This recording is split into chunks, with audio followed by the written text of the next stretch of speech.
kinisgutan natin yung ano, kining pag-file ni Attorney Manscarpio sa korte partiyan ng AMLAC. Nabasahon na to ng section 8-A sa bago ning amendments 2021 mo ni section 8-A, information security and confidentiality.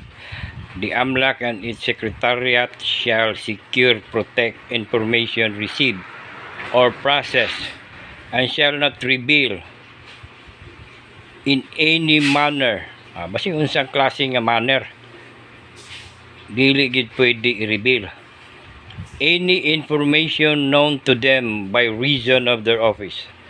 This prohibition shall apply even after the separation from the AMLAC. Ang lalimang ka na igwa na sa AMLAC, di gid siya pwede. The AMLAC shall formulate rules governing information exchange and dissemination, the security and confidentiality of such information, including procedures for handling, storage, and protection, as well as access to such information. Now, dirita wa gid ni exempted ni diri sa amendments of 2021.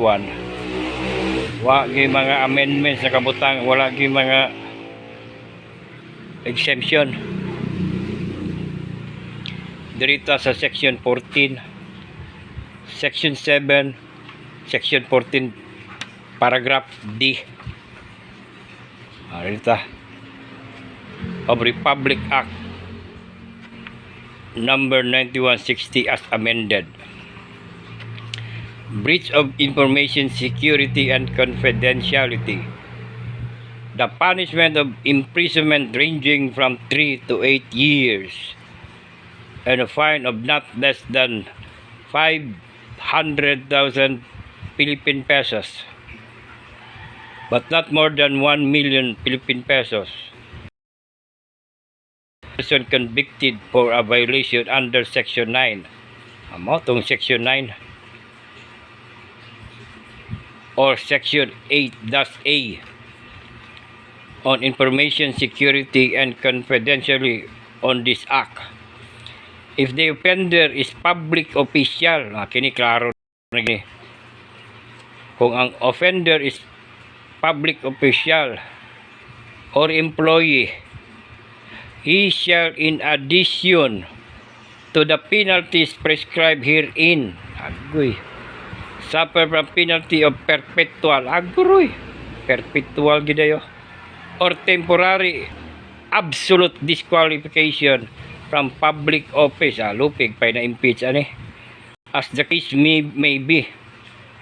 In the case of breach of confidentiality that is published, pamina mo in the case of breach of confidentiality that is published or reported by media, alabaw na siguro ning mga vlogger lang.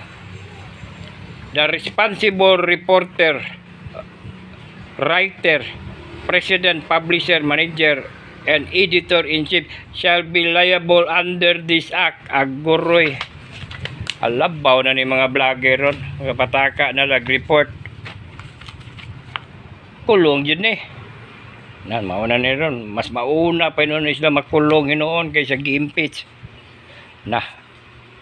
Mauna ni hinoon ron.